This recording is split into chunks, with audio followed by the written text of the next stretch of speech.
University has called on the university's minister to defend her freedom of speech following claims that her invite to speak to civil servants was cancelled because of a tweet that she wrote criticising the Home Secretary Priti Patel. Well, Professor Priyambavada Gopal has been invited to speak this week to the Home Office officials on the links between the department's policies and recent colonial history, including the recent Windrush nationality scandal. But Gopal said that the invitation was withdrawn at the weekend. Yes, well, joining us to discuss this now is Rebecca Butler, who is a volunteer advocate for the Free Speech Union. Thank you very, very much. What's gone on here, then, in your opinion? Is the freedom of speech dead? No, freedom of speech is alive, and people like Priyambada benefit from freedom of speech. She is perfectly entitled to, to talk as much as she likes about her anti-British, anti-colonial views, and nobody stops her. What has happened in this particular case, and I think it was Guido Fawkes that was instrumental in it, is that some fairly, shall we say, on the margins speakers are going into the civil service and informing them how they need to think in government. And Guido Fawkes has highlighted the fact that Priyambada has made some fairly edgy tweets about Priti Patel. Now, she writes for The Guardian, and we know The Guardian itself has put out a cartoon of Priti Patel, you know, the image of the sacred cow with the ring in her nose. So actually, I would say that freedom of speech is alive and well because people are entitled to do that as much as they're entitled on the other side to criticise them for it.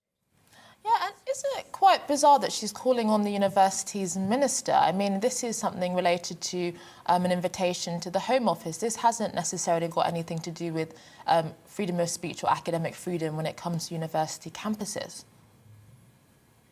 Well, I mean, what she's saying is, I think, is that she is an academic and therefore she shouldn't be no platformed when she is being invited to speak to the civil service. So it is a bit of a reversal because normally we see academics no platforming people whose views they don't like. So there is a bit of justice here in that an academic has been cancelled for their views. And you know what? Her views are pretty out there, frankly, and her views, particularly against Priti Patel, for some reason, are very, very strong. But, you know, Priyambada is entitled to say what she does, but the invitation by the civil service has been withdrawn.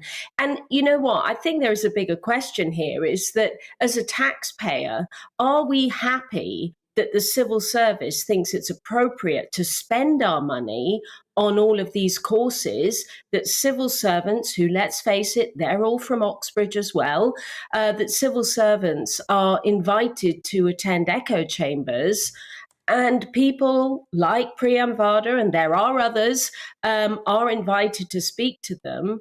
Is that a good use of taxpayers' money? Because by the same token, and I know you have covered this, and Patrick, you have discussed this in the past, Stonewall actually offers a badge for people who offer the courses from Stonewall. So this is all monetized, by the way. And if you get a tick from Stonewall, you know, you can put it on your website to say that you're LGBTQ plus whatever, authorized by Stonewall. Why are we spending money on this? You know, we've got a pandemic, we've got an economic crisis. Why does anybody care? As Calvin said, nobody cares really. You know, the man on the Clapham omnibus couldn't give a damn, what you call a woman, and really doesn't care in life. And why are our civil servants even exposed to this? It's just complete nonsense. But you know what? If Priyambada has an issue with this, she's perfectly entitled to come to the Free Speech Union and she will be represented by one of us if she feels she's been no platformed, because this is absolutely where we do our thing at the Free Speech Union. She's more than welcome to join up and come and speak to us. And also, Rebecca, doesn't this always show that actually if you try and shut down the speech of others, it eventually comes back to you? Mrs. Gopal has been very critical, very strongly critical. She compared Dr. Tony Sewell following the CRED report, saying that even Goebbels had a research PhD. And she's been very strong with her language and often celebrating the shutting down of speech and cancellation of other people. Isn't this a lesson that actually oftentimes if you support curbs on freedom of speech, it eventually comes back round to you? Absolutely. What's sauce for the goose is sauce for the gander.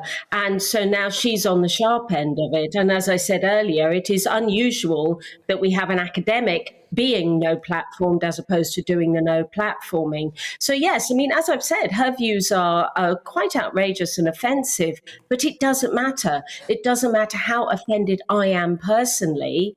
It is still free speech. She's got to live with it.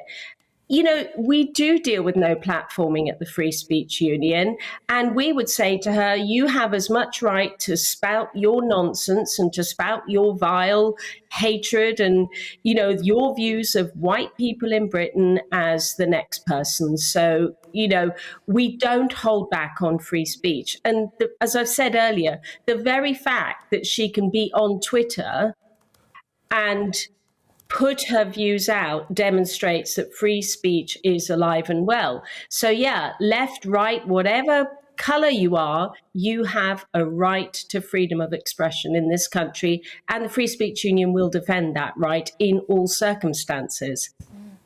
Well, thank you, Rebecca Butler, volunteer advocate for the Free Speech Union. Thank you. Yes, absolutely, yes. I mean, it's only a matter of time, presumably, before I am requiring their services, you would have thought. But anyway, moving away now from that, a well-known Anglican bishop